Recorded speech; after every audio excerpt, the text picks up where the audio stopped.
안녕하세요. 부킹부킹의 윤군입니다. 네, 오늘 이야기할 책은 세계적으로 유명한 투자가죠. 레이 달리오의 원칙입니다. 아마 레이 달리오의 이름을 들어보지 않으신 분은 많지 않을 것 같아요. 요즘 워낙 돈과 경제 시대 아니겠습니까? 미국의 투자가이자 헤지펀드 매니저면서 가장 잘 나가는 그리고 가장 좋은 실적 그리고 엄청난 운영 역량을 보유하고 있는 금액이 크다는 내용이겠죠. 이 브리지워터 어소시에이츠의 설립자이자 전 CEO입니다. 하버드 대학교 경영대학원 MBA를 졸업했고요. 그가 이끄는 회사 이 브리지워터가 세계 금융위기를 1년 전에 예측하고 여기에 대응해서 큰 명성을 얻었습니다. 그런 전적이 있죠. 명성을 얻었다는 건 이제 돈을 많이 벌었다는 건데, 당시에 이제 전 세계 금융회사가, 그러니까 다른 경쟁사들은 파산했잖아요. 살아남기에도 급급하던 그런 상황에서 브리지워터사는 2009년 그리고 2010년에 막대한 투자 수익률을 올렸습니다. 2010년에 이제 브리지워터가 올린 수익이 당시에 구글과 아마존닷컴, 이베이 이 3사를 합친 액수보다 더 컸어요. 여기가 이제 금융 자산을 운용하는 회사니까 실제 그 인원수가 많지 않을 거 아니에요. 그런데 구글과 아마존, 이베이는 이 안에 이제 수십만 명 이상이 근무를 하는데 소수의 인원으로 엄청난 부가가치를 올렸다고 할 수 있겠죠. 그래서 20세기에 워렌 버핏이 있었다면 21세기에는 이 레이 달리오라는 이 현인이 있었다. 이런 말이 이제 과언이 아닐 정도로 금융계를 선도하는 인물로 좀 대우를 받고 있고요. 금융계의 스티브 잡스라는 별명도 있을 정도입니다. 그리고 보통 보면은 아무리 잘 나가는 헤지펀드, 사모펀드, 기타 금융사라고 하더라도요, 이 부침이 있습니다. 나름대로 이 성공과 실패의 사이클이 있는데 이 회사는 그런 게 없었어요. 그러니까 쭉 잘 나간 겁니다. 그때부터 계속 성공적으로 포트폴리오를 꾸려서요. 이 사람이 은퇴하기 전까지 전 세계 자산 1위, 당시에 하나로 약 20조 원 이상의 이 운영 능력을 보였는데, 여기에 CEO이자 메인 헤지펀드 매니저로서 전 세계적인 엄청난 명성을 누렸습니다. 이 레이 달리오가 만든 이 포트폴리오 전략 이름이 이제 All Weather. 그러니까 항상 사계절을 준비한다. 그러니까 언제 어디에서 어떤 어려움이 닥쳐도 해결할 수 있다. 그런 내용이겠죠. 이 전략이 금융계와 개인 투자자들 사이에서 정석으로 꼽힐 정도로 대세 전략 이렇게 좀 추앙받고 있어요. 참고로 이 사람이 이제 설립한 브리지워터 어소시에이츠, 이제 1975년에 창립한 회사인데요. 연기금이나 대기업, 재단, 기타 정부 이런 이제 굵직한 기관 투자자들이 주요 고객이에요. 그래서 글로벌 매크로 전략을 주로 사용하는데 세계에서 가장 규모가 큰 헤지펀드였습니다. 그래서 이제 그때를 기준으로 자사의 이제 자산이 한 20조 원 좀 언더, 그리고 운영 능력은 한 1,400억 달러, 하나로 한 160조 원 정도 되겠죠. 이런 자산을 운영한 그야말로 엄청난 회사입니다. 이 레이 달리오가 처음에 뉴욕 증권거래소에서 이제 쌓은 원자재 트레이닝, 이 경력과 경험을 바탕으로 뉴욕주에 위치한 자신의 아파트에서 이제 몇 명의 친구들과 설립을 했겠죠. 초기에는 이제 기관 투자자들의 이제 미국의 환율, 이자율 리스크 이런 좀 거시 매크로 자문 사업으로 시작을 했습니다. 하지만 이후에 맥도날드라던가 나비스코 이런 좀 시대를 트렌딩하는 그런 대기업들에게 경제적 자문을 제공하는 회사로 좀 포커싱을 바꾸게 돼요. 그러다가 계속 명성을 쌓으니까 이제 이 사람의 개인적 자문을 원하는 이제 기업들이 많아졌습니다. 그래서 코닥이라던가 야후 이런 회사에서 개인적인 자금을 받아서 이 환율을 기반으로 한 헤지펀드사를 공식적으로 출범했어요. 지금까지 운영을 해온 거죠. 그래서 이 사람이 주로 운영하는 전략이 이제 글로벌 매크로 전략. 이게 이제 전 세계 경제를 바탕으로 금리라던가 채권, 채권 수익률, 주가, 환율, 그리고 중앙은행의 통화 정책 이런 모든 복합적인 것들이 상호작용을 하면서 일종의 경제 사이클을 형성하는데 우리는 여기에서 수익을 올릴 수 있다. 이런 전략입니다. 그래서 전 세계의 경제는 항상 비슷하게 움직이면서 이 모든 것들은 길게 보면은 하나의 좀 사이클을 형성한다. 이런 게 주 골자예요. 그래서 여기서 여러 가지 전략을 펼치는데 지금까지는 굉장한 성공을 거뒀습니다. 그래서 세계 최대 규모의 헤지펀드가 되었는데 규모는 아까 이야기한 대로 한 1,400억 달러. 대단해요. 이게 세계 2위가 르네상스 테크놀로지라는 회사인데 한 40조 원 정도를 운영합니다. 그러니까 상대가 안 되죠. 그리고 이 레이 달리오 자신도 이제 세계적인 부자예요. 그래서 개인 재산이 한국 돈으로 한 20조 원. 그리고 상식적으로요. 글로벌 헤지펀드사를 운영하는 사람이 자신의 재산을 모두 공개하지는 뭐 않지 않았을까요? 그래서 이 뒤에 더 많은 금액이 있지 않을까. 여기 궁금해하는 기자들, 그다음에 경제계, 정치계 사람들이 많다고 합니다. 그리고 이제 좀 번외인데요. 가장 많은 연봉을 받은 헤지펀드 탑 20위, 그러니까 글로벌 전체로 해가지고 전 세계에서 가장 많은 연봉을 받는 이 펀드 매니저 중에 20명 중에 3명이 이 회사 소속이었습니다. 그러니까 레이 달리오가 뭐 워낙 엄청나서 그렇지 그 밑에 있는 이 직원들의 역량도 대단하고요. 그리고 세계를 뭐 리딩한다 이 정도로 말할 수가 있겠죠. 그래서 이 회사와 개인적 역량을 다 합쳤어요. 타임지가 선정한 세계에서 가장 영향력 있는 100대 인물에 선정이 되었고 이어서 포춘이 선정한 세계 100대 부자에도 그 이름을 올리게 되었습니다. 역사적으로 유명한 투자의 제왕 이 조지 소로스의 수익률을 제치면서 헤지펀드의 역사도 새롭게 썼죠. 그리고 아까 이 올웨더 포트폴리오 전략을 구사한다고 했잖아요. 이게 농사를 잘 지으려면은 이제 기후 변화를 잘 대비해야 되잖아요. 뭐 지금도 그렇지만 옛날에는 사실상 날씨에 의존하는 이 농사 방법이었으니까 이거를 어떻게 예상하고 대응을 하는지가 화두였을 겁니다. 그래서 투자에 성공하기 위해서는 예상치 못한 경제 상황을 충분히 대비해야 한다. 뭐 이런 의미가 전제돼 있겠죠. 그래서 개인 투자자가 예측할 수 없는 경제 상황에 따라서 만약에 투자 성과가 달라진다면은 경제 상황과 상관없이 안정적인 수익을 낼 수 있도록 투자하는 그런 방법을 찾는 것이 현명한 선택이다. 그런 의미에서 이제 정리된 방법이 이 레이 달리오의 올웨더 포트폴리오 전략. 그럼 아까 뭐 이야기한 내용과 좀 겹칩니다. 경기 호황과 불황, 그리고 물가 상승과 하락. 이런 여러 상황이 일어나고 각각의 기대치가 있을 거 아니에요? 그래서 경제 성장과 물가를 조합한 여러 가지 경제 상황에 대비하는 그런 전략이라고 보면 되겠습니다. 그래서 기본적으로는 이 올웨더 포트폴리오, 자산 배분과 리밸런싱을 강조하는 어떻게 보면은 이제 투자와 경제에서 기본 중에 기본인데 누가 하느냐에 따라 다르겠죠. 원래 좀 고수는 기본기에 강하다. 이 레이 달리오도 좀 비슷한 느낌입니다. 그래서 이 사람의 전략을 보면은 뭐 조금씩은 변해요. 보통은 미국 주식을 30%, 미국의 장기 국채를 40%, 그리고 미국의 중기 국채를 15%, 그리고 금이 한 7, 8%, 그리고 원자재도 7, 8% 이런 포트폴리오를 구성합니다. 그러면 그 중에 이제 오르고 내리는 게 있을 거 아니에요? 그리고 전망은 뭐 장기적으로 맞다고 하더라도 단기나 중기적으로는 왔다 갔다 할 겁니다. 그러면 예상했던 것보다 퍼센테이지의 차이가 날 테니까 이걸 적어도 1년에 한 번 원래 자산 배분 이 비중으로 조절해 준다. 이런 내용입니다. 그래서 그 결과치를 보면은 2007년부터 이제 2022년 이 3년 초까지 올웨더의 이 누적 수익률이 150% 이상, 연평균 한 6% 정도의 성과를 보였다고 해요. 그러면 이게 많은 금액인가? 좀 애매합니다. 근데 이때 같은 기간에 미국 증시의 연평균 수익률이 8.6%, 수익률 변동성이 이제 플러스 마이너스 15% 정도였는데, 올웨더의 이제 변동성이 플러스 마이너스 7%였다고 해요. 그러니까 절대치적인 수익률은 오히려 평균보다 낮았지만, 이제 다른 투자가들이나 다른 회사들은 위기에 무너졌어요. 그러니까 여기는 이제 살아남은 회사들만의 평균인 겁니다. 근데 이 회사는 항상 이 정도의 수익률을 안정적으로 구사했으니까 위험 대비 수익이 올웨더가 훨씬 우세하다. 이렇게 평가할 수가 있겠습니다. 근데 이게 좀 괜찮았잖아요. 그러니까 서브프라임에서 좀 휘청했지만 그 이후부터 미국이 계속 경기가 괜찮았습니다. 물론 코로나 등의 여러 가지 사정도 있었지만 그래서 이 올웨더 포트폴리오는 생각보다 약하다는 느낌이 있을 수 있지만 이 낮은 변동성으로 인해서 경제 위기 상황에서 더 큰 빚을 발휘하게 됩니다. 2008년 서브프라임 당시를 보면은 미국 증시의 최대 낙폭이 마이너스 50% 이상까지 갔어요. 이게 전체니까 특정 부문에서는 뭐 7, 80% 이상 간 인더스트리도 있습니다. 그런데 이때 올웨더는 전체 평균이 마이너스 14% 정도. 그리고 부분에 따라서는 이제 플러스가 난 것도 있다고 해요. 그리고 이제 신종 코로나 바이러스, 이제 코비드가 있을 때 이 팬데믹 당시에 미국 증시의 최대 낙폭은 마이너스 20% 정도. 그런데 올웨더는 마이너스 2.7%였다고 합니다. 그러니까 위기의 순간에 디펜스를 확실히 하는 거죠. 단일 자산 투자에서 발생할 수 있는 위협은 줄이고 전체 포트폴리오의 위험 대비 수익률은 높인다. 그래서 정기적인 리밸런싱 또한 이 위험 수준을 관리하는데 아주 중요한 역할을 한다. 뭐 이렇게 정리할 수가 있겠습니다.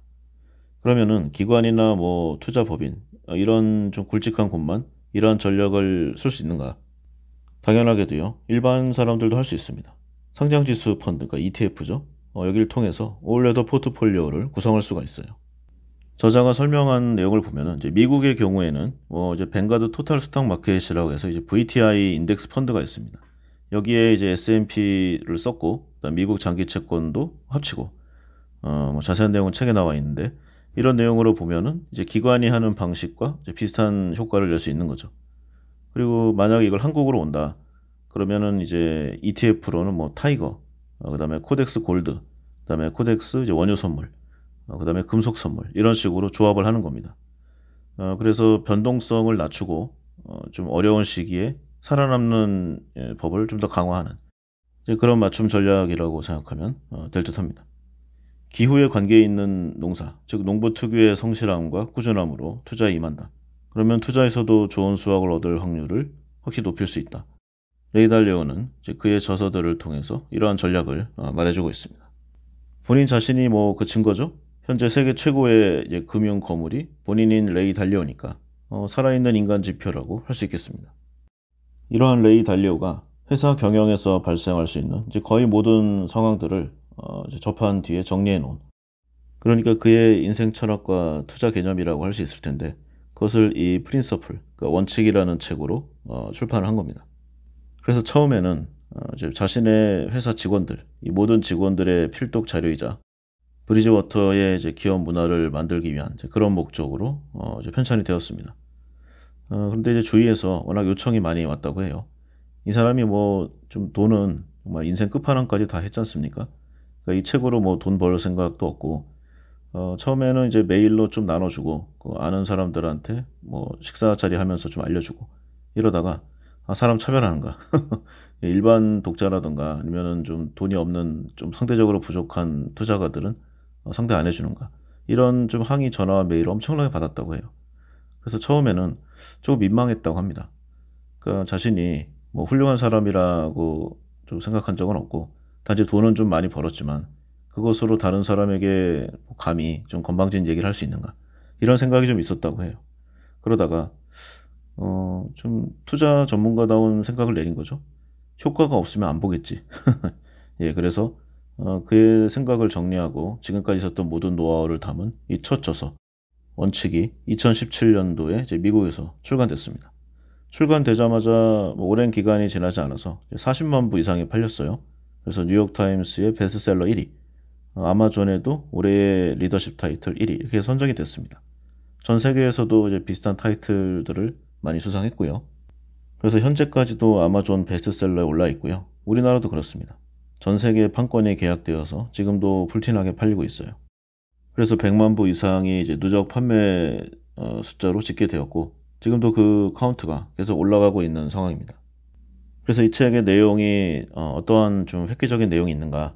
근데 뭐 다른 사람들의 의견도 그렇고요. 제가 이 책을 읽어본 뭐 느낌에 의하면은 분명히 훌륭하면서도 심플한 내용들로 가득 차 있고 인생의 바이블로 삼을 수도 있는 그런 책임에는 확실해요.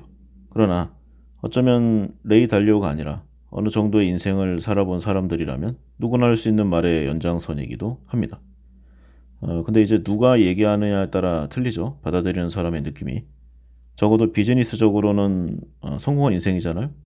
그것도 그냥 성공 정도가 아니라 세계 넘버 1 수준. 그리고 단지 돈만 번 그런 사람이 아니라 상당한 존경과 이제 명성을 보유하고 있는 사람이니까 그의 존재 자체가 이 책의 레퍼런스가 아닐 수 없습니다. 그래서 세계 최고 부자 중에 한 명이 자신의 인생 성공 그리고 경제적인 이 성공의 비밀을 이야기해 준다. 그런 느낌으로 보면 될 거고요. 무언가 대단한 일발장타의 비법이 들어있을 것 같지만 세상에 왕도가 없듯이 이 책에는 기본 그리고 본질적인 내용을 꾸준하게 지킬 것을 책 전반에서 강조하고 있습니다. 그의 투자법 자체도 아까 이야기한 대로 농사짓는 농부의 방법과 크게 다르지 않음을 보면 아마 알 수 있는 뭐 내용이에요. 어쩌면 단조롭고 지루해 보이는 이러한 방법들. 그러나 시간을 투자한 이 인내의 기간이 지나고 나면은 그 누구도 감히 따라올 수 없는 그리고 넘볼 수 없는 결과물들로 돌아올 것임을 저자는 강조하고 있습니다. 그리고 이제 이 책의 주인공이 저자가 이제 투자의 전문가잖아요. 그 중에서도 역시 주식인데 뭐 채권도 많이 있지만 이 주식 투자를 해야 하는 이유에 대해서 한번 좀 생각해 보려고 합니다. 저도 그렇고요. 뭐 저나 제 친구들, 뭐 주변의 사람들 나이가 이제 플러스 마이너스가 약간 있겠죠. 근데 보통 보면은 대학 졸업하고 입사한 지가 한 20년에서 25년 그 사이가 대부분입니다. 그때 처음에 입사했을 당시 보면은 이제 신입사원 연봉이 이것도 회사에 따라 다르겠지만 지금 한 2배에서 3배 정도 많이 오른 것 같아요. 그리고 이제 저와 제 지인들 이 사람들이 이제 회사마다 좀 다르지만 평균 연봉이 입사 당시보다 한 6배에서 한 7배 임원단 사람은 조금 더 올라갔고요. 그 정도로 예상이 됩니다. 그 사이에 회사의 시총이 보통 한 100배 이상 성장을 했어요. 그러니까 코스닥이나 코스피에 상장했다고 하면은 그 중견의 타이틀을 달면은 이 정도가 되는 거죠. 그러면은 초봉은 한 2.5배에서 3배 정도. 그리고 현재 연봉은 한 6배에서 7배가 오른 것이 이제 노동력, 우리 사람의 몸값입니다. 그런데 회사는 한 100배, 그리고 한 150배 성장한 회사들도 있어요. 물론 없어진 회사들도 있지만 살아남은 회사들은 이 정도입니다. 여기서 어떤 내용이 나오는가? 그 사람들이 지금 뭐 메이저 회사도 있지만 임원 타이틀을 달았으면은 한 중견이나 중소 정도가 됩니다. 처음에 입사했을 때는 뭐 그리 큰 회사가 아니었지만 지금은 상당히 성장한 그런 회사에 재직하고 있는 사람들이 좀 많아요. 그리고 그때는 뭐 배당도 안 줬죠. 그런데 지금은 이제 주당 배당금, 우리 사주 같은 거 많잖아요. 이게 입사 당시 주가의 몇 배입니다. 그러니까 만약에 그 당시에 한 1억 원 정도를 투자했다. 회사에 묻어놨다. 그러면은 시가평가액이 조금 다르겠지만 100억에서 140억이 된다는 거죠. 그리고 한 해에 3억, 4억 정도의 배당금이 나온다는 이야기입니다. 이 계산이 이제 배당금을 재투자 안 했을 때 얘기고 보통은 자신의 회사를 자기가 제일 잘 아니까 재투자할 수 있잖아요. 그러면은 몇백억 이상이 되는 겁니다. 그리고 그 회사는 어떠한 애널리스트나 펀드 매니저보다 본인이 가장 잘 알아요. 그러니까 꾸준한 분할 매수, 적립식 투자 이런 게 가능한 겁니다. 그리고 배당을 재투자한다는 거는 이제 시간을 내 편으로 둔다는 거죠. 복리 효과도 상당히 셀 거고요. 긴 호흡으로 보았을 때 결국 승리자가 되는 겁니다. 이 레이 달리오의 투자법과 비슷하겠죠. 꾸준히 실천만 하면 되는 아주 간단하고 심플한 방법입니다. 단기간에 시세에 연연하면서 마음이 불편한 그리고 불안한 투자를 할 이유도 전혀 없어요. 왜냐하면 일을 열심히 하면 항상 자신의 눈에 회사가 성장하는 모습이 보이니까 그렇죠. 그래서 특정 회사에 입사를 해서 좀 어느 정도 건실한 회사에 한 20여 년 재직을 했다. 그러면은 엄청난 거부가 돼야 하는 이 심플한 이 루트에 아쉽게도 안타깝게도 그런 사람은 거의 보이지 않습니다. 이 근로소득의 증가분이 이제 자본 차익 더하기 배당 수익을 능가할 수 없는 이 경제의 법칙에서 투자를 등한시했다는 이제 그 이유에서 도태가 되는 거죠.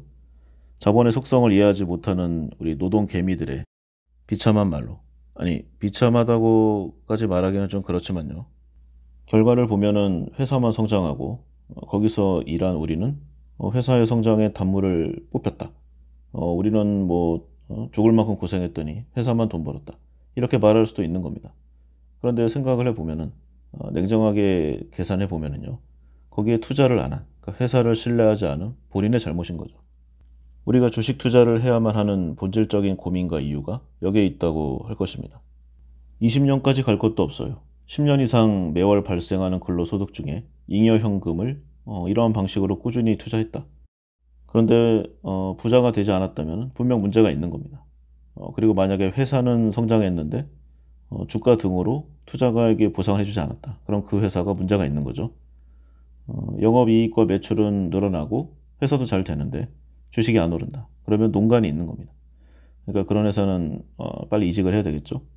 근데 여기에 또 제가 지나고 보니까 몇 가지 특징이 있습니다. 보통 해외에는 특히 미국 시장 같은 경우에 보면은요. 가치 투자의 그 우수성이 좀 많이 펼쳐져 있어요. 그러니까 보통 신문지상이나 언론에는 성장주가 워낙 좀 성장률이 빠르니까요. 단기간에 화끈한 성적을 보여주니까 거기를 추앙합니다. 그러나 궁극적으로는 기업의 본질 가치와 시장 가치의 이 미스매치, 그 괴리의 값어치를 가져오는 이 가치 투자자들의 궁극적인 승리가 또 많이 나오고 있어요.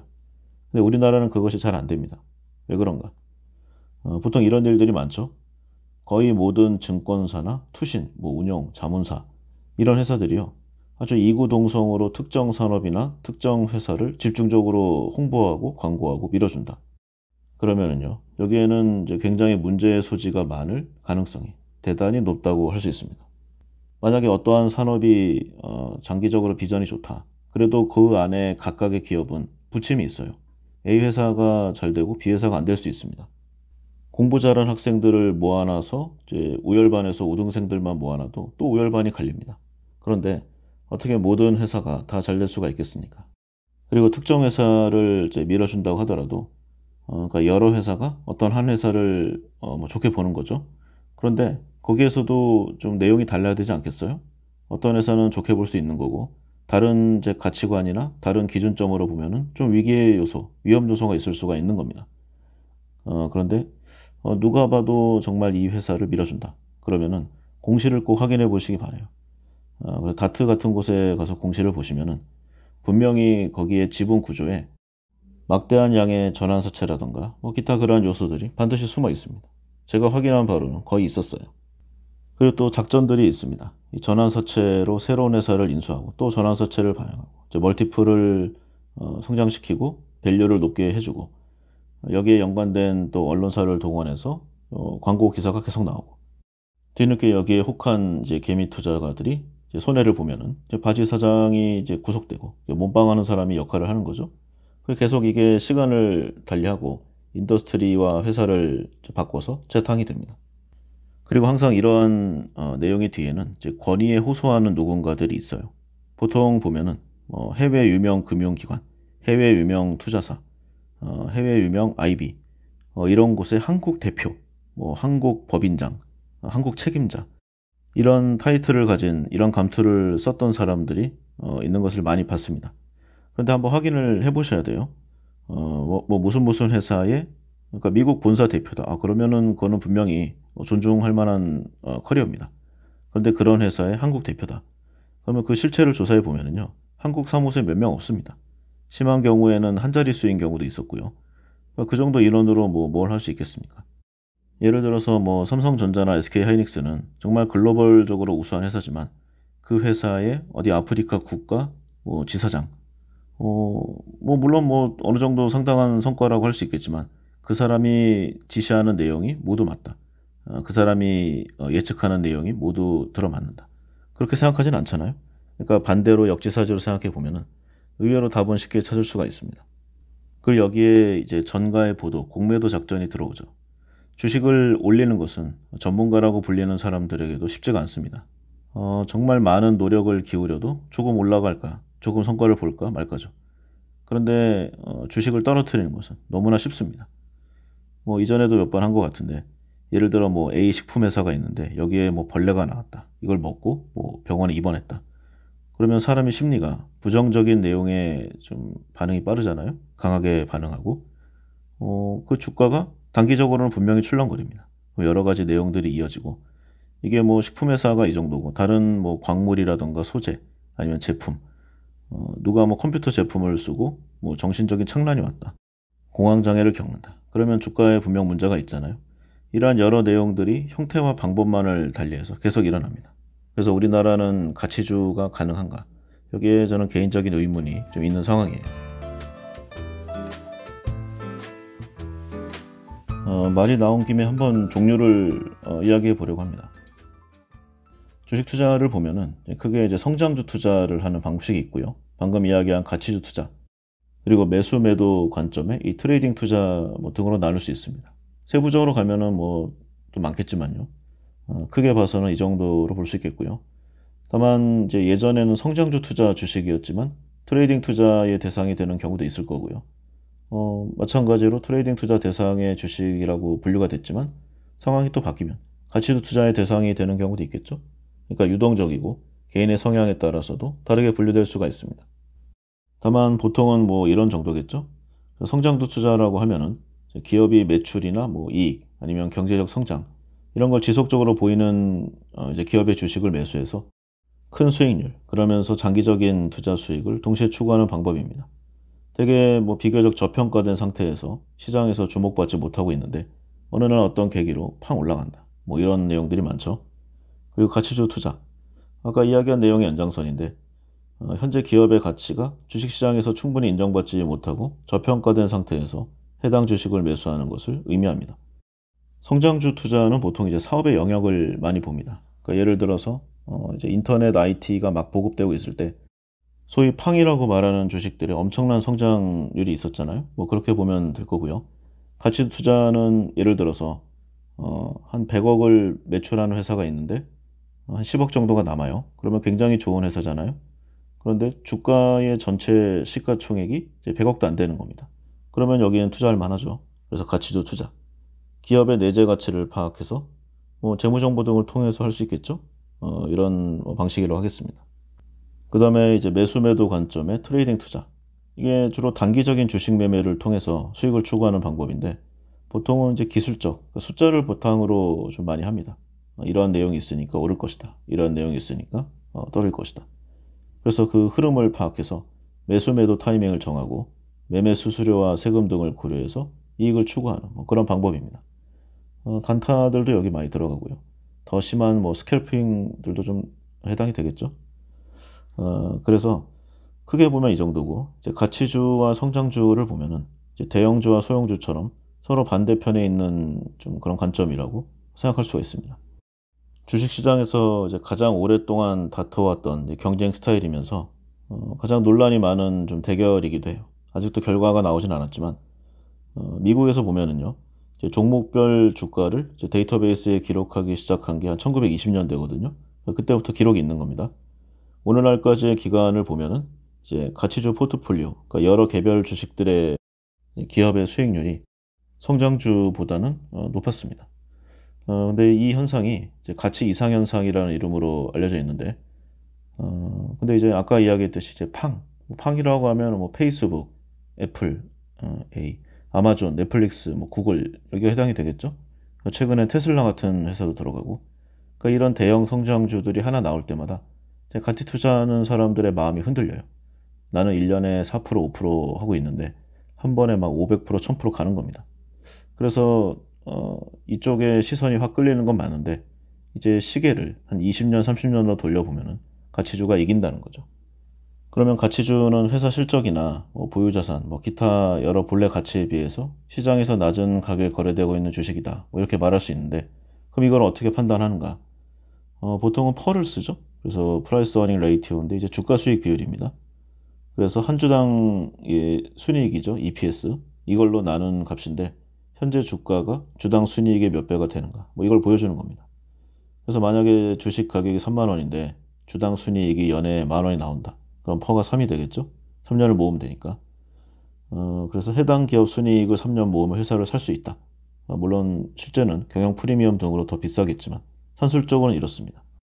그래서 퍼가 낮으면 회사 이익 규모에 비해서 주가가 낮은 것으로, 퍼가 높으면 이익 규모에 비해서 주가가 높은 것으로 판단할 수가 있겠죠.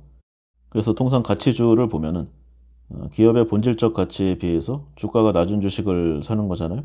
그러니까 투자 대상이 되는 기업들이, 그러니까 주식이 보통 퍼가 낮은 주식의 그 집합체에 속해 있을 가능성이 높을 겁니다. 그런데 또 항상 그런 건 아니니까요. 만약 이 방식이 절대적으로 맞다면 아주 기계적으로만 투자를 하면 될 거 아니에요. 그런데 아주 당연하게도 저평가된 게 아니라 그냥 낮은 상황일 수도 있습니다. 그러니까 정말로 안 좋은데 투자자가 저평가돼 있을 거야. 이렇게 혼자 생각할 수 있다는 거죠. 시장 환경이 악화됐다거나 아니면 경영진의 부도덕한 행동이 있다거나 아니면은 이제 기술력이 경쟁사에 비해 부족하거나 이런 요인이 있을 수 있는데 이게 잘 드러나거나 반영이 되지 않으니까 속는다는 겁니다. 그리고 이러한 경우에는 오히려 시간이 지날수록 기업 가치가 계속 하락하니까 주가도 더 빠지겠죠? 그러니까 무조건적으로 버티거나 물타기를 하면은 인생이 허무해질 수 있는 그런 상황이 벌어질 수 있습니다. 그리고 이 펄을 이용할 때 주의할 점이 업종에 따라 차이가 크다는 겁니다. 그러니까 어떤 성장세가 높은 그런 산업은 펄가 당연히 높겠죠? 그리고 전통적인 산업은 좀 낮을 수 있고 한국거래소 자료를 보면은요. 해외는 좀 틀립니다. 가장 보수적인 산업일수록 퍼가 낮아요. 예를 들어 은행은 뭐 심한 경우에는 2점대도 있고요. 보통은 한 3.5에서 4배 그 정도고요. 자동차가 한 9에서 10. 그 전통 산업에 속한 기업의 PER은 뭐 대체로 이렇고요. 반도체가 한 20에서 25. 그리고 헬스케어. 이거는 뭐 신약 한번 터진다. 아니면 새로운 의료기기가 뭐 대세를 뭐 점유한다. 그럼 어디까지 올라갈지도 몰랐어요. 그래서 헬스케어 산업군은 심한 회사는 뭐 300, 400의 퍼도 있었습니다. 기본적으로 이제 정보기술 IT 그리고 바이오나 신산업 기반의 이런 기업들이 퍼가 매우 높았어요. 따라서 특정 기업의 퍼가 높은지 낮은지에 대한 판단만으로 해당 기업의 어떠한 평가를 하는 것은 쉽지 않다. 어렵다. 그리고 지양해야 한다. 이런 내용을 좀 말해보고자 합니다. 그래서 이제 대표 기업의 퍼와 비교하는 방법, 그리고 유사한 기업의 퍼와 비교하는 그런 비교 관찰법이 필요하고요. 그럼에도 잘 안 맞는 게 이제 간혹 가다가 테슬라 같은 회사가 나온다는 거죠. 이게 한창 때는 퍼가 1000이 넘었습니다. 지금의 이익이 계속된다고 가정할 때 1000년간 이익을 모아야만 이 기업을 살 수 있다. 그러니까 한 3000년 이후에나 이 기업을 살 수 있다고 하면은 이게 과연 제대로 된 가치 평가인가? 당연히 아니겠죠? 그래서 최근에는 이 퍼로 해석이 어려운 성장 기업들의 이 높은 주식 가격을 설명하기 위해서 이게 약간 좀 꿈꾸는 주식이라고 할 수 있잖아요. 그 희망이 섞여 있는. 그래서 이런 희망을 섞은 이 PDR, Price to Dream Ratio 지표란 것도 등장을 했습니다. 근데 이제 미래 시장 규모를 정확하게 측정한 건 한계가 있고, 이거를 이제 지표로, 공식적인 지표로 사용하기는 좀 쉽지 않잖아요. 참고 자료 정도로 보는 게 맞을 것 같고요. 이런 요소보다는 이제 전통적인 PBR을 보는 게 낫겠죠. 이 PBR이 높다고 하면은 시장이 이 회사의 성장 가능성을 높이 평가한 덕분에 주가가 높은 수준에 형성되고 있다. 뭐 이렇게 볼 수 있을 겁니다.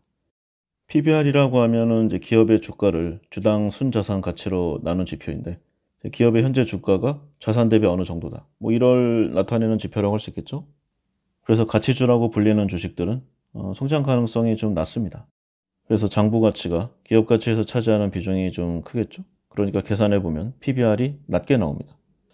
이론적으로 보면은 이런 주식들은 주가가 펀더멘털보다 저평가되어 있을 가능성이 있죠. 저평가되어 있으면 앞으로 오를 가능성이 있으니까 지금 매수하는 게 좋다. 이게 가치주 투자입니다. 그런데 또 동시에 이 PBR이 다른 해석으로 좀 갈 수도 있어요. 그러니까 기업의 경영 성과, 영업 성과가 나빠서 시장이 그 기업의 가치를 낮게 평가하고 있는 경우에도 이 PBR은 낮은 값이 나오겠죠. 그래서 성장주와 가치주 투자 방식에 따라서 이 PER과 PBR을 바라보는 관점도 달라지게 됩니다. 자신의 성향과 스타일이 어떤 쪽에 맞는가, 그리고 세상의 트렌드가 어느 쪽으로 흘러가고 있는가, 어느 방향으로 진보하고 있는가. 이런 흐름을 잘 캐치하는 이 사람이 투자자로서의 역량이 뛰어나다. 이 레이 달리오도 책 전반에 걸쳐서 이런 표현을 계속 말해주고 있습니다.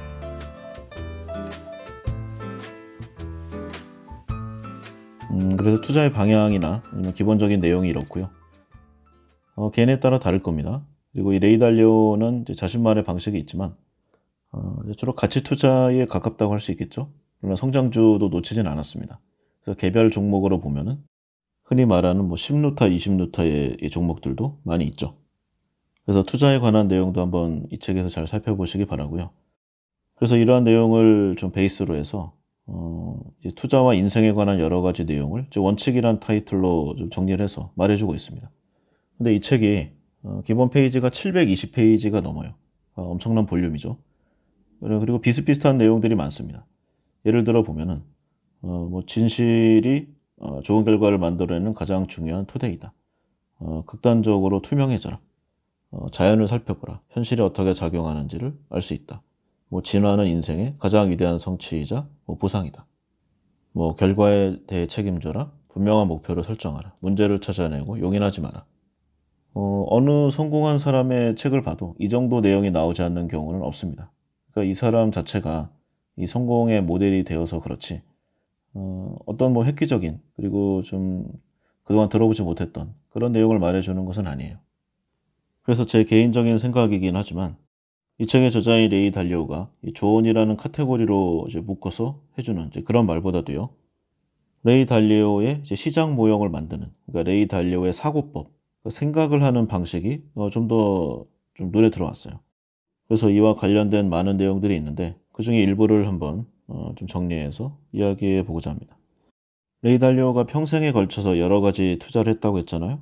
그런데 뭐 주식이나 이런 부분은 이제 다른 사람들도 많이 있으니까 남들이 하지 않을 때 했었던 이제 자산 투자, 정확히는 가축과 육류, 곡물, 그리고 이 종자 시장에 대한 그런 이야기가 재밌었습니다. 내용을 보면은요. 지금도 뭐 완전하진 않아요. 그런데 이 사람이 전성기로 했었던 그 시기에는 여기에 대한 데이터베이스라든가 시장이 더 불명확했습니다. 그래서 구체적인 형태가 있고 주식보다 가치가 덜 왜곡되었지만 단지 정보가 없었다는 이유만으로 약간 홀대받았던 이 시장을 이제 주목을 한 거죠. 그래서 상품 거래에 눈을 떴다고 할 수 있는 겁니다. 레이 달리오가 주식을 바라보는 관점은 이렇다고 해요. 더 멍청한 바보들이 주식을 계속 사거나 팔기 때문에 주식 가격이 너무 높아지거나 너무 낮아질 수 있는 위험성이 있다. 이렇게 생각을 하는 거죠. 하지만 예를 들어 가축 시장을 보면은 소비자들이 얼마를 지불할 것인가에 근거해서 이 육류 판매 가격이 결정되는 아주 심플한 구조입니다. 따라서 판매에 이르는 과정을 구체화하고 거래를 뒷받침하는 다양한 관계들을 파악하는 것이 쉽죠.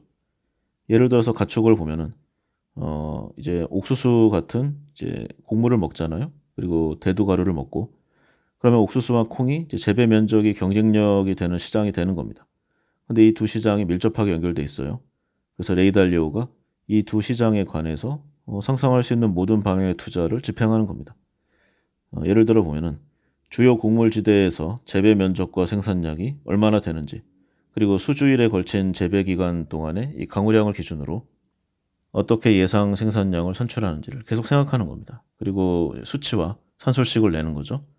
또 곡물의 수확 규모, 운송비, 가축의 체중, 사육 장소, 각 개체의 체중 증가율로 가축의 재고를 추정하는 여러 가지 산식, 그리고 정육으로 가공했을 때 생산량, 뭐 소매점의 이익, 그리고 도축 수량, 이걸 추정하는 방식을 계속 만들어내는 겁니다. 그래서 이 책에서 말하는 원칙 중에 하나인 의사결정 규칙 모델을 개발해냈는데 여기에서 이제 소, 닭, 돼지의 사육 두수를 파악했고요. 얼마나 많은 사료를 먹었는가, 그리고 몸무게가 증가하는 속도는 어떻게 비례하는가, 그리고 그 결과로 육류가 시장에 나오는 양, 그리고 언제 얼마나 소모되는가, 그리고 옥수수와 대두 가루의 필요량, 그리고 경작 지대에서 얼마나 많은 이 곡물을 재배해야 하고 여기에 관련된 회귀 분석과 기상 예측, 그리고 수확 시기에 대한 추정, 뭐 그다음에 관과의 여러 가지 관계, 이걸 다 만들어내는 거죠.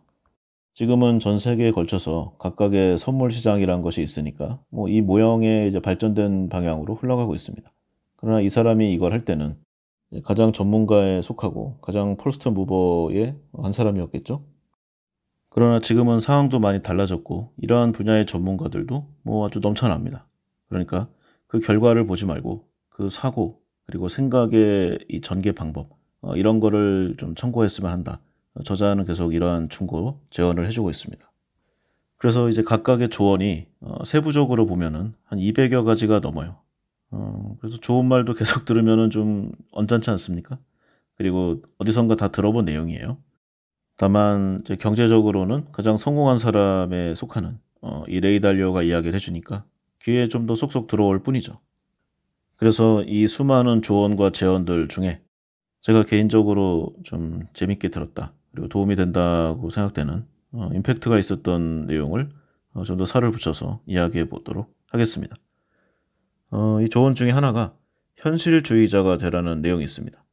여기에 관해서 좀 옛날 고사가 하나 생각이 나는데 이 심리학 용어 중에 보면은 스톡데일 패러독스라는 말이 있어요. 이 스톡데일은 베트남 전쟁에 참전했던 이 미군 중령 이 제임스 스톡데일의 이름인데요. 전쟁을 하다가 포로가 됐어요. 그래서 당시 베트콩 중에서도 가장 좀 혹독한, 그리고 악명 높았던 수용소에서 7년 6개월을 보냈던 사람입니다. 굉장히 가혹하고 아주 고통스러운 시간이었는데 결국 그는 이 긴 기간을 이겨내고 석방의 기쁨을 누리게 됐습니다. 그런데 그와 함께 수감되었던 다른 포로들은 7년은커녕 몇 년도 못 견디고 대부분 목숨을 잃었어요. 그래서 기자가 이 스톡데일에게 살아 돌아온 비결을 묻자 그는 이렇게 대답했다고 합니다. 불필요할 정도로 지나치게 낙관적인 사람들은 다 죽었습니다. 저는 그렇지 않았기 때문에 살아남았고요. 이 스톡데일에 따르면 그의 동료들은 아무런 근거도 없는 낙관적인 생각을 많이 했다고 합니다. 그러니까 자기가 들었던 거는 이제 이런 말이 있었다고 해요. 이번 크리스마스 전에는 집에 갈 수 있을 거야. 크리스마스가 지나면 이제 부활절 전에는 석방될 거야. 뭐 계속 이런 희망을 키웠다고 합니다. 하지만 막상 크리스마스가 지나고 부활절이 지나고 또 추수감사절이 지나고 몇 년이 지나도 석방되지 않았겠죠? 그러자 그들은 큰 실망에 빠졌다고 합니다. 결국 상실감을 이기지 못하고 목숨을 잃게 되었죠. 하지만 이 스톡데일은 달랐습니다. 물론 그도 다른 동료들처럼 나는 석방될 수 있다. 이 희망만은 버리지 않았다고 해요. 하지만 현실이 간단치 않다는 사실도 분명히 자각을 했고요. 그래서 아주 엄중한 현실에 맞서기 위해 만반의 준비를 하고 각각의 여러 대응책을 생각하고 환경에 맞서 대응했다고 합니다. 스톡데일이 수용소에서 포로를 조직해 시위를 벌인 적이 있었는데 상당수의 동료들이 적군의 회유에 넘어갔다고 해요. 하지만 스톡데일은 마음의 준비를 단단히 하고 끝까지 버텼습니다. 그래서 고문을 당할 때에도 이번 고문은 아까보다 더 고통스러울 것이다. 잘 참아야 한다. 이렇게 다짐을 했고요. 그리고 그러니까 부하 포로들의 고립감을 덜어주기 위해서 자기들끼리만 소통할 수 있는 정교한 내부 통신 체계를 만들기도 했다고 합니다. 그리고 당장 원하는 결과가 나오지 않아도 실망하지 않았고 다가올 미래를 준비하며 닥칠 고난을 의연하게 대비했다고 해요. 스톡데일 패러독스. 이 패러독스란 말이 이제 모순이라는 뜻이죠. 이 말처럼 낙관주의는 그 말 자체로 모순을 내포하고 있습니다. 보통 낙관적인 어떠한 좀 긍정적인 생각이 인류를 진화시키는 점은 맞아요.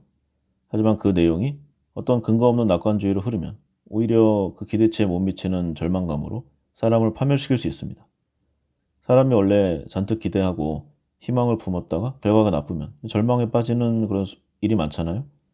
그래서 인류를 진보시킨 낙관주의는 무조건 잘 될 거야 라는 자기중심적인 희망, 망상에 가까운데 그런 내용이 아니라 현실이 어렵고 냉혹한 것을 인정하고 더 나은 미래를 위해 철저히 준비하는 현실적이고 계획된 낙관주의를 의미한다는 그런 내용입니다. 그래서 이런 낙관주의는 비록 자기가 원하는 세상이 오늘 당장에 오지 않더라도 절망하지 않을 수 있고요. 냉혹한 현실에 맞서서 싸우기 위해 늘 준비를 할 수 있는 힘을 얻을 수가 있는 겁니다. 물론 인간의 삶이 나아지고 인류가 발전하려면 더 나은 미래의 실제를 상상할 그런 능력이 필요합니다. 그리고 그게 가능하다는 믿음도 있어야 되겠죠. 하기사 만약 낙관주의가 없었다면 우주선은 그냥 자동차도 만들지 못했을 거고요. 비료의 혁명을 통한 식량 문제 해결, 기타 여러 가지 인류의 발명과 발전은 없었을 겁니다. 그러나 사람마다 인내와 이 의지의 한계치가 다른 것만은 분명하니까요. 누군가는 좀 더 버티고 좀 더 빨리 포기하고의 차이만 있을 뿐 결국 이 근거 없는 낙관주의는 포기라는 결과를 맞게 된다는 그런 내용입니다. 그래서 오랜 기간 인내하고 인고하는 종류의 장기간 플랜, 그리고 실현 가능성이 낮은 계획은 위험하다는 거죠. 극사실주의가 되라는 이 레이 달리오의 교훈은 투자뿐 아니라 우리 인생에서도 좋은 교훈이 될 것임에 분명하겠습니다. 다음으로는 이제 투자하고는 좀 관계가 먼 내용인데 말을 잘하는 사람을 조심하라. 여러 가지 느낌이 오죠. 우리 주위에 보면은 유난히 말을 유창하게 잘하는 사람들이 있습니다. 물론 말의 중요성이 있어요. 세상 살아가는 데 있어 아주 유용한 기술임에 분명합니다. 그래서 주위를 보면은 말하는 것을 직업으로 삼는 사람도 많고요. 만약에 주업이 아니더라도 이러한 능력치를 보유하고 있다. 그러면 인생살이에 여러 가지로 도움되는 기술이면 분명합니다. 그런데 보면은 사람들 다 인생 나름대로 좀 경력, 경륜, 그리고 짬밥이 있잖아요. 어떤 진실성이라던가 가치, 무게감은 없는데 그냥 말하는 스킬만이 뛰어난 사람들이 분명히 있습니다. 보면은 이제 말을 재미있고 현란하게 늘어나서 듣는 사람으로 하여금 빠져들게 해서 요점을 흐리는 그런 사람이 있죠. 보통 사기꾼들이 그리고 좀 자신의 말을 좀 부풀리는 사람들이 불리한 주제가 들어왔을 때 반박이 들어왔을 때 빠져나가는 방법으로 많이 씁니다. 그리고 남의 험담을 잘하는 사람들이 있죠. 세상에 가장 재미있는 요소 중에 하나가 뒷담화라고 하는데 듣기엔 참 재밌어요. 그런데 그 사람이 다른 사람 앞에 가서는 반드시 내 흉을 볼 겁니다. 비슷한 유형으로 남의 에피소드를 시시콜콜 잘 얘기하는 사람도 있어요. 동네 방송국, 오지라퍼, 빅마우스 이런 내용으로 불리고 있죠. 이런저런 안부를 많이 물으면서 내 걱정을 많이 해주는 것 같은 액션이 있습니다. 하지만 다른 사람 앞에 가면은요. 그만큼 나의 개인 사정, 그리고 알리고 싶지 않은 내용들을 미주알고주알 다 말하고 다니죠. 따라서 이런 남 얘기 잘하는 사람 앞에서는요. 재미있게 듣기만 하고 절대 내 얘기를 꺼내서는 안 됩니다. 반대로 이제 활용하는 방법도 있어요.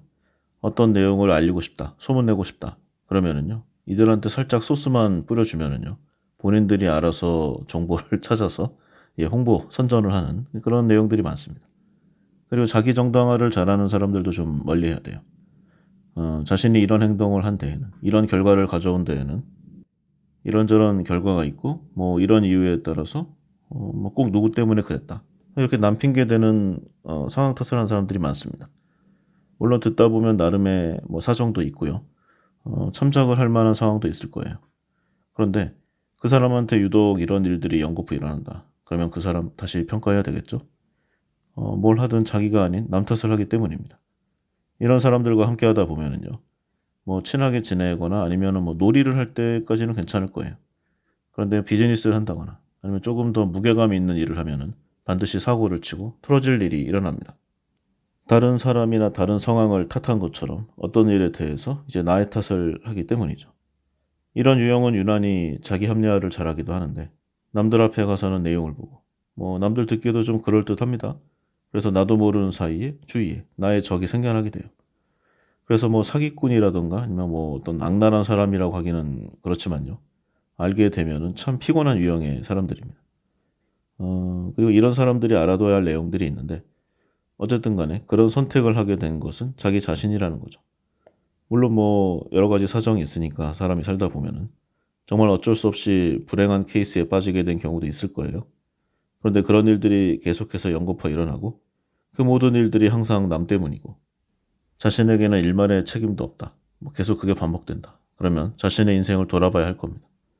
보통 사회 부적응자들이 잘 보이는 특성이고 그렇게 이런 내용으로 따지고 가다 보면은 자신이 세상에 태어난 것도 원망하게 되고 이 세상이 이렇게 생긴 것 자체가 이제 문제가 되는 모든 게 이런 방향으로 가겠죠.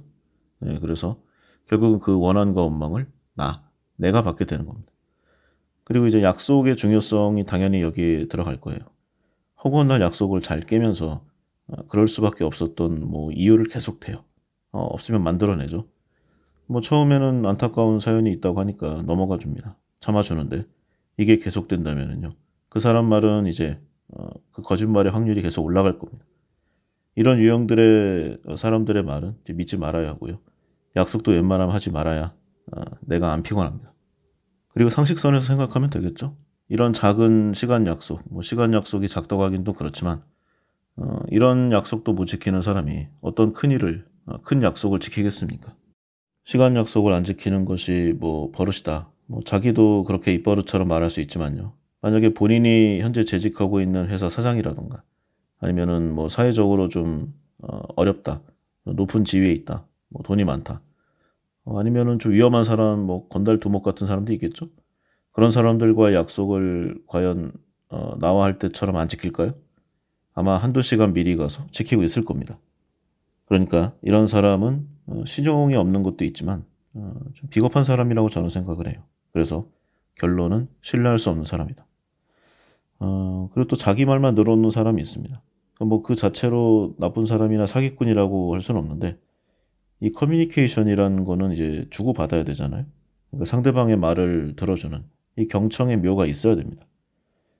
사실은 이제 상대 말만 잘 들어줘도 좋은 인간관계가 형성이 되죠. 모든 사람은 외로워하고 나의 말과 나의 사정을 들어주는 사람을 좋아합니다. 근데 대화에 끼어들 틈도 없이 정말 속사포처럼 자기 말만 늘어놓는 사람들이 있잖아요. 자신의 어떤 좀 내면이 풍족하지 못한 좀 불행한 사람들이 보이는 그런 특성인데 본인이 불행한 거야 어쩔 수 없지만 그걸 왜 나한테 보상받으려고 합니까? 저는 이제 이런 사람들을 좀 멀리하고 있어요. 그런 와중에 이 레이 달리오도 자신의 사람을 대하는 원칙에 이런 내용들이 있으니까 한번 유심히 본 그런 부분이어서 소개를 해봤습니다. 그리고 다음으로 본 내용이 이제 개방적인 생각을 가져라. 그리고 동시에 긍정적인 생각을 해라. 아까 무조건적인 낙관은 안 되겠지만 근거가 있는 그리고 어떤 자신의 불행한 처지를 이겨낼 수 있는 그런 정도는 필요하리라고 봐요.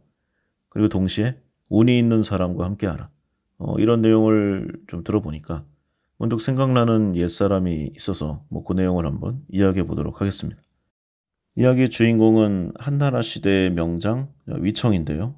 여기서는 그 위청과 그의 조카인 곽거병까지 같이 보도록 하겠습니다. 시기로 보면은 한무제가 왕위에 오른 지 몇 년 뒤인 그러니까 기원전 한 140년 정도를 보면 될 거예요. 당시 유명한 사람이죠. 장건. 당시 한무제가 장건을 서역으로 파견했습니다. 이때 장건이 여기서 개척한 길이 그 유명한 비단길이에요. 실크로드죠. 당시 한나라의 주요 생산품이 비단이었는데 이 비단을 서역에 많이 팔아서 수익을 내는 그런 구조의 비즈니스였습니다. 그런데 서역으로 가는 도중에 이제 막강한 전투력의 흉노족이 있으니까 이 비단을 안정적으로 팔기가 어려워요. 그러니까 비즈니스적으로도 그렇고 한무제의 어떤 좀 명예를 위해서도 그렇고 이 흉노족은 반드시 제거해야 할 대상이었습니다. 그런데 역사적으로 보면은 이 흉노족이 정말 싸움을 잘합니다. 후일 게르만족의 이동을 이끌어낸 이 훈족. 이 훈족이 흉노족과 동일 종족이다. 아니다. 그냥 비슷한 다른 종족이다. 뭐 이런 좀 이견은 있지만 역사적으로 그 뿌리를 같이 한다는 점에 대해서는 큰 맥락으로 인정받고 있습니다. 이렇게 눈에 가시인 흉노족. 마침내 한무제는 이 흉노 정벌을 결심하게 됩니다. 그동안은 좀 돈으로 달랬거든요. 그런데 이 머니 파워는 오래가지 않죠. 그리고 꽤 오래됐어요. 마침내 이 돈으로 평화를 사는 악순환의 고리를 끊기로 결심한 이 한무제. 그래서 한무제의 흉노 정벌이 여러 차례에 걸쳐 행해지게 되는데 그중 막대한 타격을 입힌 전쟁이 한 4차례 정도가 됐습니다. 그리고 그 중에서도 가장 임팩트가 있었던 1차 정벌. 여기서 등장하는 이 명장들이 위청과 곽거병이죠. 곽거병은 이제 중국 전체의 명장 중에서도 이제 탑5 안에 드는 대단한 사람이에요. 그만큼 임팩트가 강렬하고 그 무훈이 상상 초월입니다. 그런데 여기서는 이 곽거병보다도 이 레이 달리오의 원칙이라는 면에서 저는 오히려 위청을 주목하고 있어요. 이 사람이 원래 이제 천한 양치기 출신이었습니다. 여러 가지 사정으로 집안이 좀 불우했어요. 그런데 그의 여동생 위자부가 그야말로 경국지색. 원래는 한무제의 누나인 평양공주의 일개 노비였는데 어느 날 우연히 이 한무제의 눈에 띈 위자부가 이제 후궁으로 들어가게 되고 당시에 황후가 애를 못 낳자 폐선시킨 다음에 이 위자부가 이제 황후로 봉해지는 그런 과정들이 일어납니다. 대박이죠? 인생 역전입니다. 그런데 이 위자부가 마침내 한무제의 아이까지 임신을 하게 되니까 원래 부인이었던 이 아교, 이 사람의 질투심이 폭발해버려요. 그래서 당장 이 황제의 총애를 받는 위자부를 뭐 어떻게 해버리고 싶었는데 그랬다가는 자신은 물론이고 자기 집안까지도 절단나겠죠. 그래서 그 대신에 이 황후의 오빠, 그러니까 위청을 잡아들여서 죽여라. 이렇게 사람들에게 명령을 내립니다. 절체절명의 순간에 놓인 위청이었는데 마침 친구였던 이제 공손호라는 사람이 소식을 듣고 급하게 무사들을 이끌고 와서 겨우 이제 살려내요. 간신히 죽음만을 면하게 된 거죠. 그런데 이 소식을 들은 이제 위자부가 뭐 가만히 있지 않았을 거 아니에요. 그래서 한무제한테 일릅니다. 그래서 한무제가 위청을 불러들이고 이제 벼슬을 하나 줘요. 본격적으로 위씨 집안을 우대하기 시작했는데 당시 위청의 이제 다른 누이는 이제 다른 좀 벼슬아치에게 시집을 보내주고 집안 전체를 좀 골고루 살펴줍니다. 그리고 위청의 다른 누이 동생 이제 위소아라는 여자가 있었는데 이 여자의 내외도 불러들여서 나름 좀 대접을 해줍니다. 그리고 이 위소아의 아들이 바로 그 명장 곽거병이죠. 그러니까 곽거병과 위청은 숙부와 조카 사이입니다. 한 방에 인생 역전한 이 황후 위자부. 그런데 자신의 이제 처지가 좀 고립무원임을 좀 깨달아요. 그러니까 자기 혼자 잘나서는 안 된다는 거를 안 거죠. 집안 전체가 잘 돼야 자기의 노후도 편안할 것이다. 그래서 한무제에게 자신의 오빠 위청에게 좀 군사적인 기회를 줘봐라. 이렇게 조르게 됩니다. 하도 시달리니까 한무제가 좀 탐탁치 않아 했지만 어쩔 수 없잖아요. 그래서 이후에 펼쳐지는 흉노 정벌 장군의 한 사람으로 이제 가장 말석에 위청을 이제 임명하게 됩니다. 오늘날로 치면은 명백한 낙하산 인사잖아요. 그런데 당시에는 워낙 전시였으니까 신분을 따지지 않고 인재를 등용하던 그런 시기임에는 분명했습니다. 그리고 여기저기서 이 황후의 오빠의 위청이 뭐 인간미가 좋다 이런 칭찬이 있었기 때문에 딱히 여자 하나 때문에 권력을 뭐 크게 남용했다. 이렇게 말하기도 좀 뭐해요. 게다가 황제니까 뭐 누가 이만한 일로 그에게 토를 달겠습니까? 그러나 부담은 부담이었는데 천만다행하게도 위청이 마침 자리에 걸맞은 실력을 갖춘 사람이었어요. 그리고 여러 가지 운때가 맞아서 본인의 실력이 출중한 데 더해서 더 큰 성과를 가져오게 됩니다. 원래 비천한 노비 출신이었지만 나중을 대비해서 말타기를 연습했고 활을 잘 쏘았다고 해요. 그리고 능력이 일반 사람들보다 전반적으로 다 뛰어났고 누구를 만나든 예의를 갖추고 좀 직급이 낮은 사병들에게도 관대하고 친절하게 대했다고 합니다. 그래서 모두가 그의 지위를 받기 원했고 전략적인 면에서도 좀 탁월했다고 해요. 장군의 자질이 있어서 매번 출병하면 공을 세웠다. 이게 사마강이 쓴 이 자치통감인데 여기에 위청을 이렇게 묘사하고 있습니다. 위청의 상황이 이랬고요. 당시 이제 한나라, 그러니까 전한이죠. 중국 역사상으로도 가공할 수준의 국력을 보유한 초강대국이었습니다. 그런데 항상 더 센 사람들이 있잖아요. 한나라의 고조 유방이 이제 흉노족의 영웅, 이 묵돌선우에게 졌어요. 그래서 그 뒤로 쭉 흉노에게 좀 눌려오던 상황이었죠. 그래서 이제 고조 유방의 와이프죠. 여후. 대놓고 흉노국의 조롱거리가 되기도 했습니다. 그리고 또 좀 시간이 지나서 한 문제 시대. 이때는 이제 흉노가 대규모로 침략을 해왔는데 어찌어찌 겨우 막아내기는 했지만 기마병이 주력인 흉노에게 이제 성을 보호 디펜스로 삼아가지고 보병 전쟁으로 이긴 거잖아요. 그러니까 추격을 하면은 또 막심한 피해를 입는 그런 과정들이 이어졌습니다. 그래서 걸어오는 싸움은 받아주되 뭐 과도하게 추격하지 말라. 이게 좀 국법으로 그러니까 왕의 명령으로 전해져 있는 상황이었죠.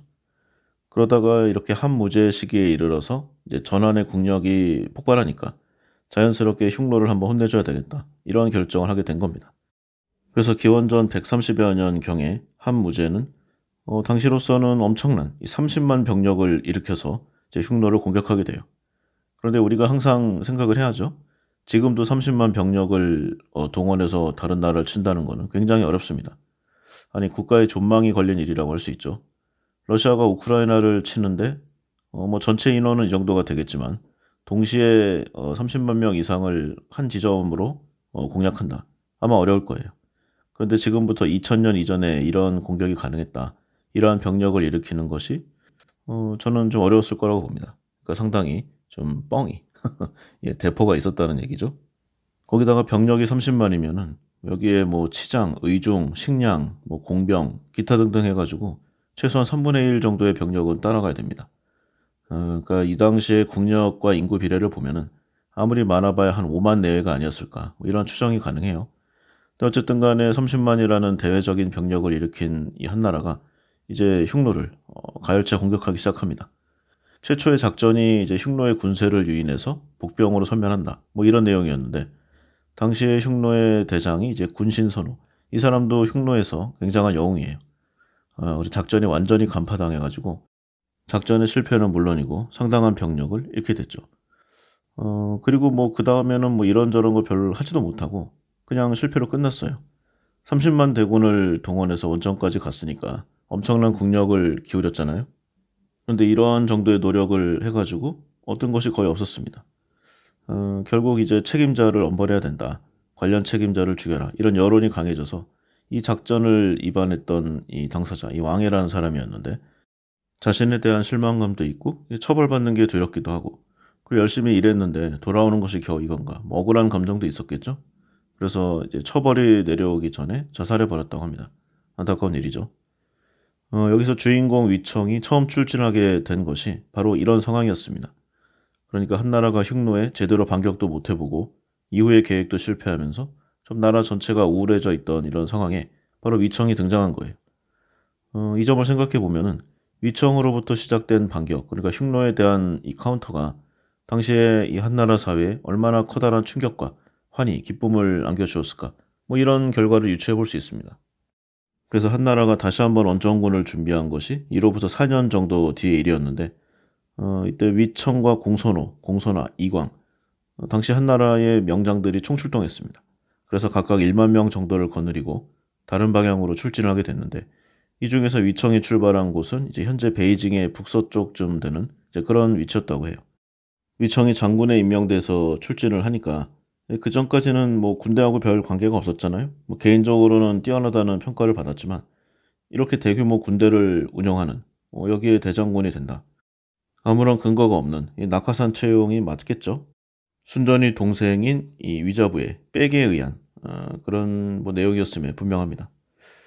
그리고 한무제가 자기가 총애하는 위자부의 이제 남자 형제가 성공해서 세력을 좀 만들면은 왕후의 배경이 되니까 여러 가지로 좋잖아요. 그러니까 공을 좀 세워보라. 이렇게 가장 좋은 자리에 좀 밀어준 겁니다. 그래서 일반적이면은 이렇게 낙하산으로 가는 사람은 형편없는 뭐 실적을 내고 전장터에서 죽거나 아니면 돌아와서 뭐 그냥 역사 속에 사라지거나 이런 결과가 나와야 되는데 이야기가 의외의 상황으로 흘러가게 됩니다.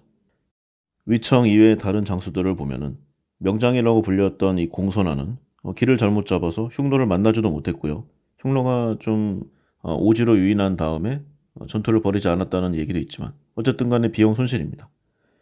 그리고 다른 장수 공손우는 무려 7,000명의 사망자를 남기는 참혹한 패배를 맛보게 돼요. 심지어 당시에 잔뼈가 굵은 이때 출진한 장군들 중에 최강이라는 장군 이광, 아예 전군이 패배해서 본인도 포로로 잡혔다가 겨우 목숨만 건져서 도망칠 정도였습니다. 한나라로서는 믿었던 장군들이 다 지고 뭐 심지어는 포로로 잡히고 망하고 하니까 그야말로 난리가 났었어요. 나라 전체로도 좀 분위기가 안 좋았고 창피하기도 하고. 그런데 전혀 생각지도 못했던 저 백으로 들어왔던 낙하산 장군 위청이 대승리를 거두는 결과를 가져오니까 나라 전체가 환희의 도가니에 빠져들게 됩니다. 당시 기록을 보면은 이 위청이 흉노가 이제 제사를 지내는 곳, 당시에는 이제 재정일치 사회가 많잖아요. 그러니까 종교의 중심지가 곧 권력의 핵심지입니다. 용성 땅이라는 곳까지 쳐들어가서 목을 베고 포로로 잡은 사람만 1,000여 명에 가까운 대전과를 올렸습니다. 대전과라고 하기에는 사실 조금 모자란 부분도 있지만 어쨌든 계속된 실패에 익숙해져 있던 한나라의 사람들이 흥분하게 됐죠. 드디어 한나라의 군대가 저 북쪽까지 당당하게 흉노를 밀고 올라가서 승리를 거뒀다. 사실상 처음이었습니다.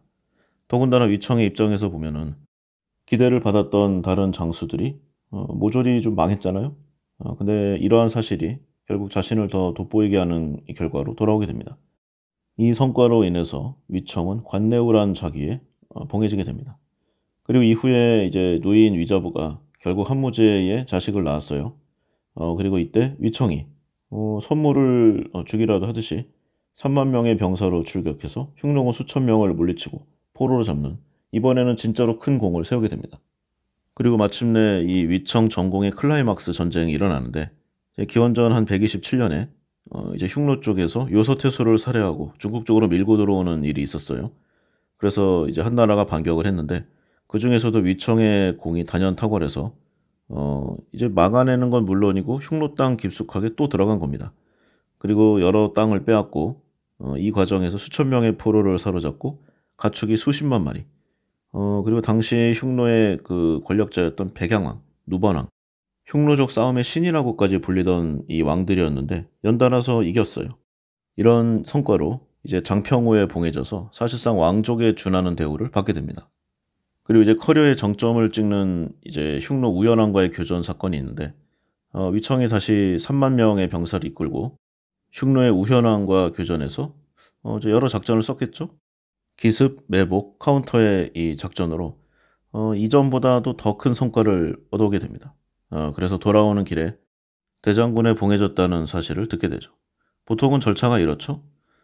전방에 개선 장군이 들어와서 왕에게 이제 무릎을 꿇고 뭐 이러이러한 전과를 올렸습니다. 그러면은 잘했다. 너를 여기에 봉하겠다. 뭐 이런 순서잖아요. 근데 너무 기뻤던 거예요. 한무제가. 그래서 오기도 전에 이러한 위치와 자기를 내리게 됩니다.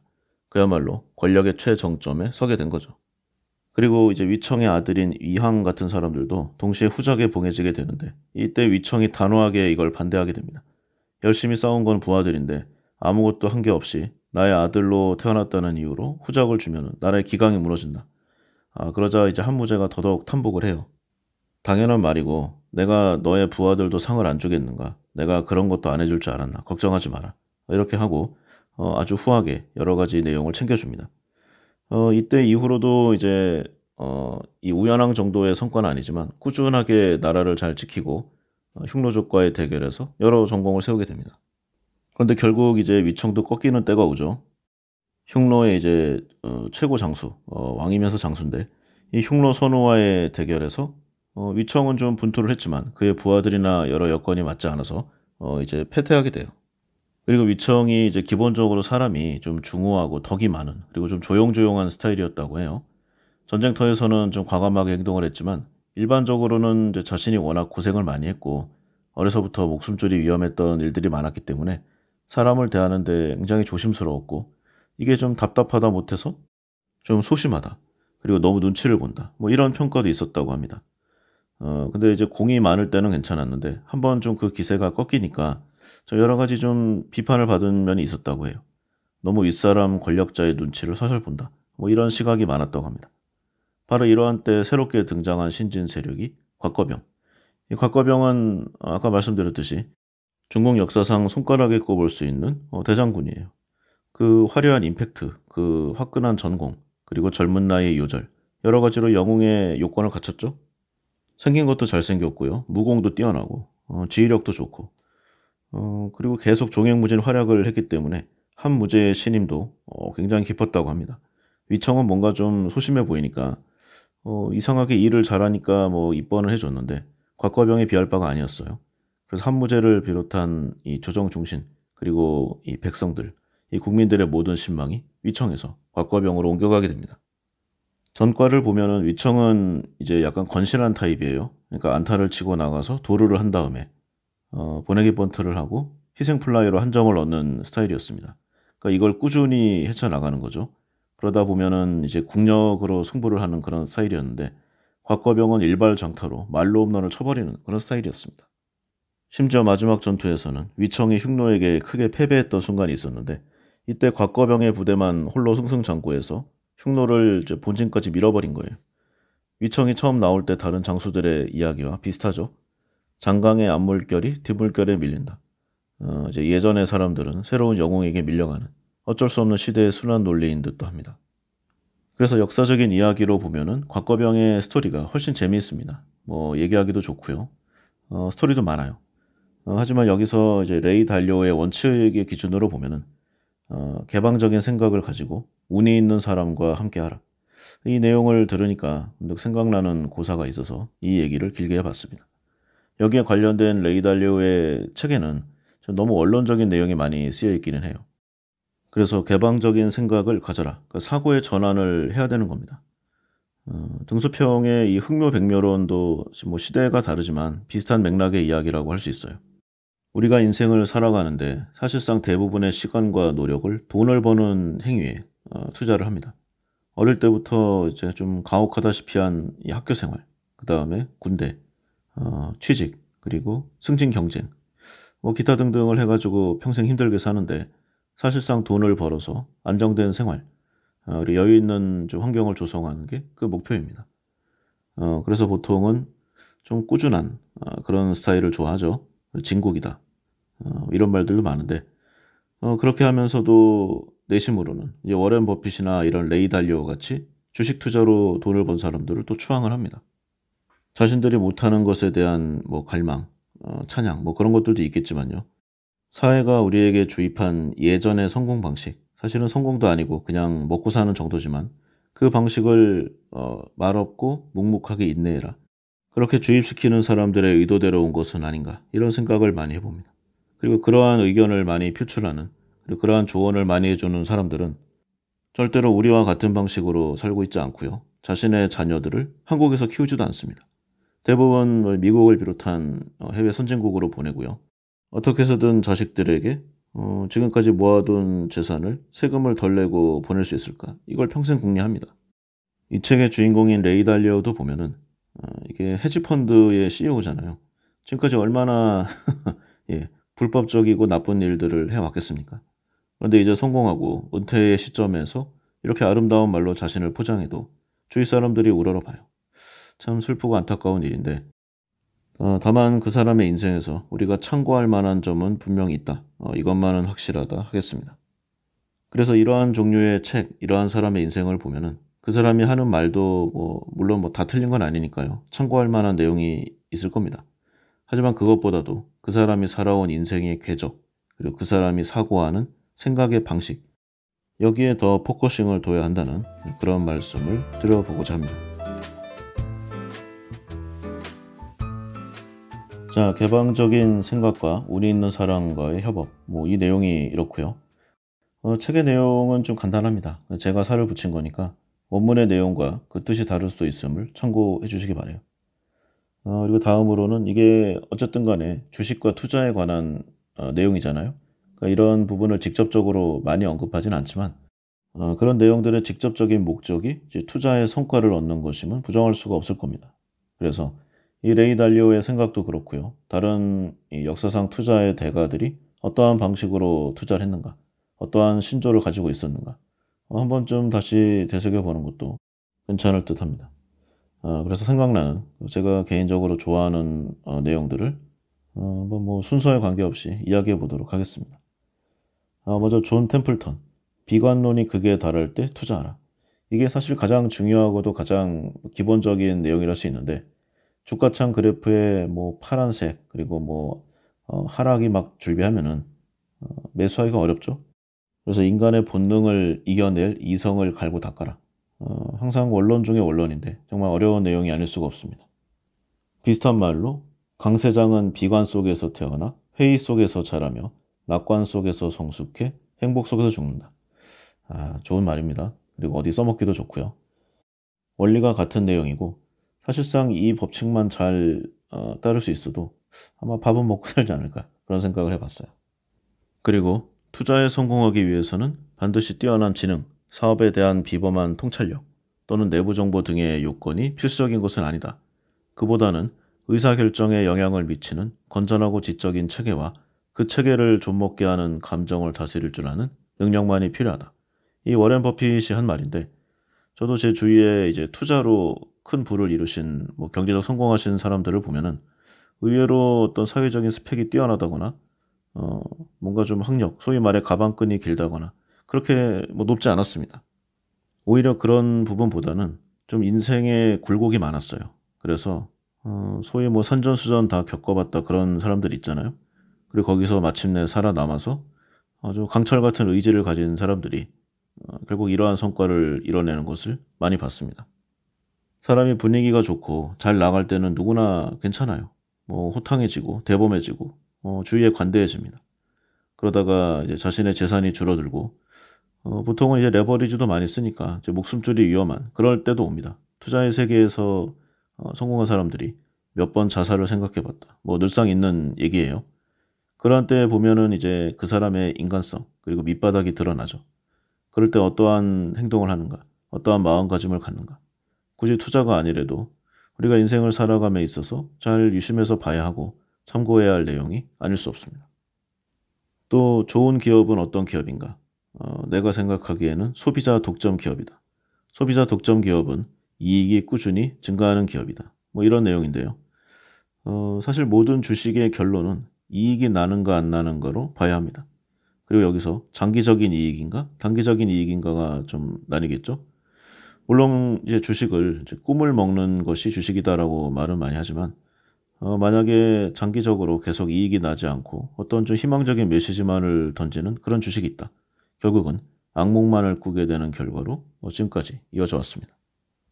또 워렌 버핏의 유명한 말 10년 이상 주식을 보유할 생각이 없으면 단 1분도 보유하지 말아야 한다.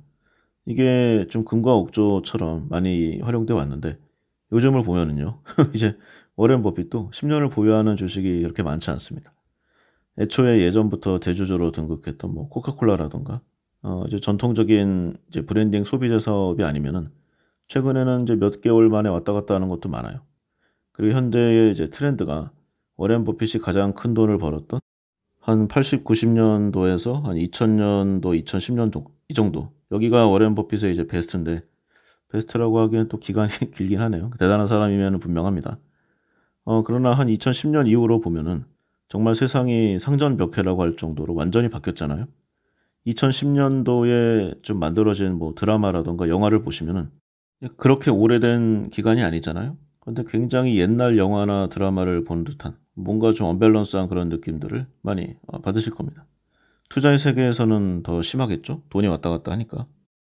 지금처럼 이제 기업의 흥망성쇠가 불과 몇 개월에 이제 바뀌는 이제 그런 상황에서 보면은 이제 워렌 버핏의 의견도 상당 부분 수정돼야 할 내용임에 분명합니다. 그래서 제 개인적인 생각으로는 3년 정도를 하면 괜찮을 것 같아요. 그래서 3년 이상 주식을 보유할 생각이 없으면 1분도 보유하지 마라. 저는 이렇게 생각하고 있습니다. 그리고 또 워렌 버핏이 한 이야기. 평범한 지능을 가지고 있다면 조급함을 절제할 수 있어야 한다. 많은 투자가들이 조급함 때문에 인생의 문제에 부딪히게 된다. 주식시장은 조급한 자의 부를 인내하는 자에게 이전하는 곳이다. 이것도 의미심장한 내용입니다. 그리고 또 생각나는 내용. 이 피터 린치의 말이죠. 당신이 할 수 있는 최악의 투자는 모르는 회사에 투자하는 것이다. 하락장에서 불안한 이유는 쓰레기 같은 회사에 공부하지 않고 평생 모은 돈을 몰빵했기 때문이다. 우리가 이제 주식 투자를 하면은 돈만 넣어놓고 가만히 있는 사람은 없습니다. 자신만의 방식으로 여러 가지 뭔가를 하죠. 때로는 주식 관련 책을 보기도 하고 방송을 보기도 하고 요즘 유튜브가 대세니까요. 이쪽에서 지식과 정보를 얻기도 합니다. 그런데 가만 보면은요. 트렌드가 있어요. 그리고 약간 방향성과 속도를 누군가가 조종하는, 누군가가 좀 이끌어가는 그런 느낌을 저는 많이 봤습니다. 보통 확인되지 않은 주식, 뭐 증권, 이런 투자 방송 이거를 좀 멀리해야 돼요. 증권사 방송이라든가 여기에서 협찬을 받은 이제 방송들을 보면은요.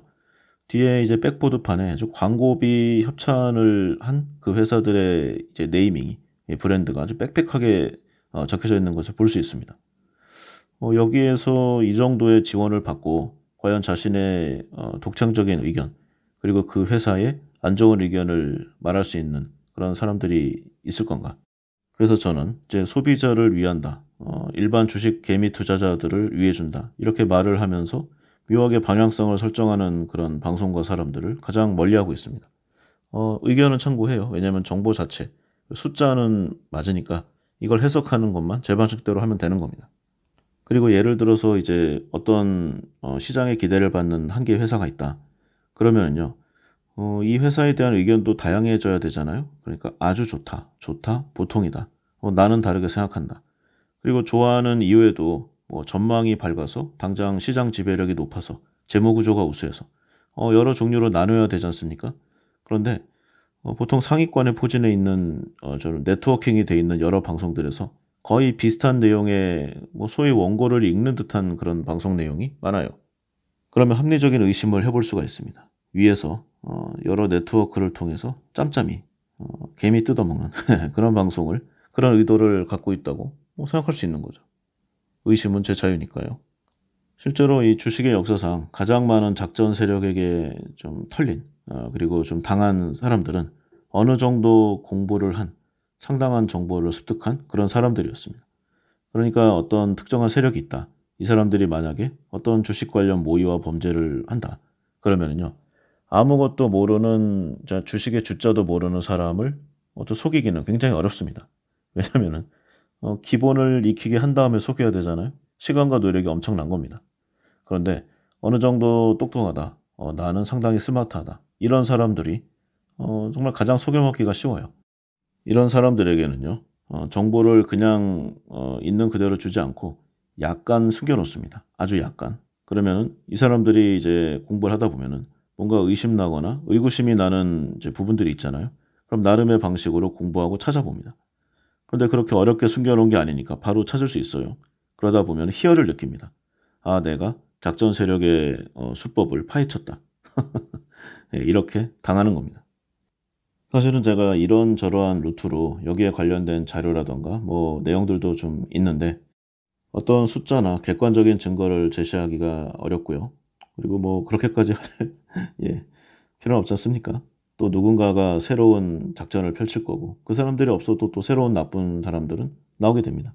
그래서 스스로가 자신을 단련시키는 방법만이 베스트다. 이런 말씀을 드리고 싶어요. 그리고 또 이런 말이 있죠. 당신이 아무 위험도 감수하지 않는다면 그 일을 해낸 누군가를 위해 평생 일해야만 할 것이다. 이것도 워렌 버핏의 말인데 노동은 한계가 있으니까 언젠가 그 노동력이 끝났을 때 비참한 생으로 인생을 마감하고 싶지 않다면 공부하고 노력해라. 그리고 투자의 세계에 발을 들여라. 이런 내용을 항상 이야기하는데 저도 이제 좀 나이가 들어가다 보니까 뼈에 사무치는 말이 아닐 수가 없습니다. 그리고 오스카 와일드. 젊을 때는 인생에 있어 돈이 가장 중요한 요소라고 생각했었다. 그러나 나이가 들고 보니 결국 그 생각이 사실이었다는 것을 알게 되었다. 반전이 있는 명언이죠. 그리고 제가 격언으로 삼고 있는 이 주식 명언이 또 있는데요. 적당한 회사를 저렴한 가격에 사는 것보다 훌륭한 회사를 적당한 가격에 사는 것이 더 낫다. 이 워렌 버핏이 한 말이죠. 주변의 투자를 보면 이렇습니다. 이제 뭐 작은 금액으로 초기에 이제 몰빵을 하는 거예요. 그래서 만약에 투자한 돈이 1,000만 원이 있으면은 한 뭐 200만 원씩 5개 회사를 한다거나 이런 방식으로 아주 극초반기에, 그러니까 벤처 시기에 투자를 하는 겁니다. 그러다가 거기서 소위 말하는 대박이 터져요. 그래서 20배를 얻게 됩니다. 그럼 200만 원에 20배면은 4천만 원을 이제 받게 되는 거죠. 그런데 정말 부자들은 어떻게 돈을 버는가? 방금의 이 벤처 초기 투자가는 이제 10,000원에 투자해서 이제 20만 원에 나온 거잖아요.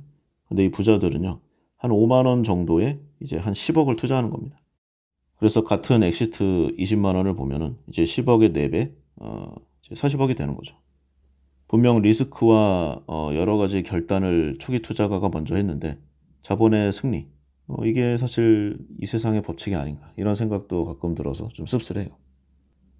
그리고 또 피터 린치 이런 말도 있죠.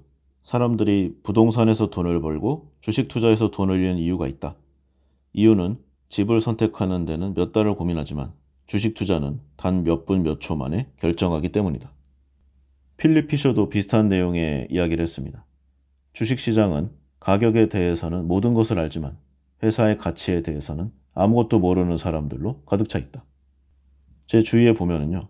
누군가가 이제 어떤 회사를 투자해라. 그래서 투자를 해서 3배 이상의 성과를 거둔 사람이 있습니다.